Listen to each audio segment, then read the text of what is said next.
Russia's costly offensive dealt a blow as satellite images show destroyed elite unit. Vuhledar, a coal mining town in the Donetsk region, just 100 miles southwest of Bakhmut, has become one of the key areas involved in Russia's renewed offensive aimed at capturing more territory in the Donbass. Newly released satellite images appear to show that an elite Russian infantry unit has taken extremely heavy damage in the Ukrainian town of Vuhledar.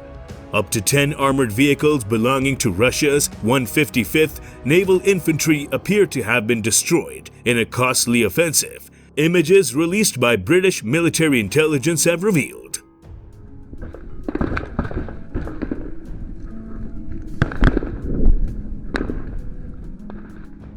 The damaged vehicles can be seen lying by mortar craters in the snow just southeast of the Ukrainian town. Vuhledar, a coal mining town in the Donetsk region that lies just 100 miles southwest of Bakhmut, has become one of the key areas involved in Russia's renewed offensive to take hold of more territory in the Donbass. But according to the Ministry of Defense, the NI Brigade involved in these offensives has a major blow.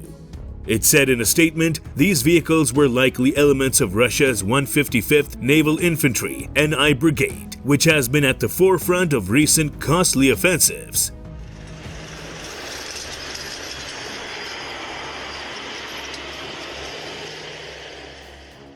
Earlier this month, Ukraine defense sources claimed that Russia may have lost an entire brigade of the elite 155th Naval Infantry during its offensive in the town. Oleksiy Dmitrishevsky, head of the United Press Center of the Tavrisky district of Ukraine Defense Forces, told Politico a large number of enemy forces, including the command staff, were destroyed near Vuhledar and Marinka in Donetsk Oblast. In addition, over the past week, the enemy lost about 130 units of equipment, including 36 units of tanks. He added that Russian forces also were losing 150 to 300 Marines a day near Vuhledar.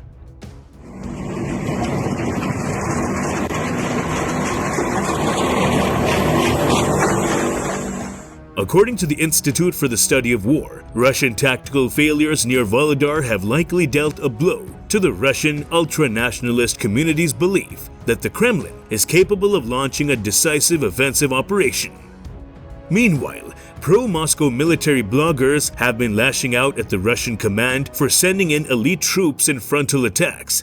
He wrote, Ukrainian artillery shoots exceptionally accurately, more than 30 units of armored vehicles were lost, dozens of tank men were killed, even more Marines, special forces, and motorized riflemen died. All these losses turned out to be one-sided. The Ukrainians shot the attackers like in a shooting gallery.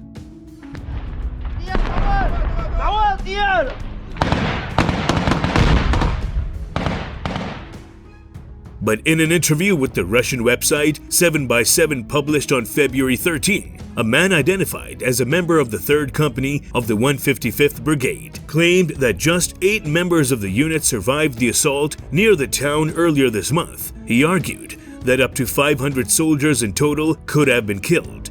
The unnamed soldier said, "Those who survived are being called deserters. It would have been better if I had been captured and just never returned.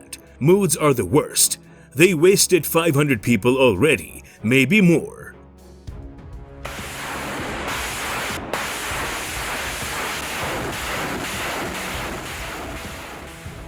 Despite these defeats, the General Staff of Ukraine's armed forces said Russia is persisting with its attacks in this area. In a daily update on Sunday, it said Russia performed unsuccessful offensives near 6 settlements, including Yahidny and Barkivka in the Donetsk region, which Moscow says it has annexed.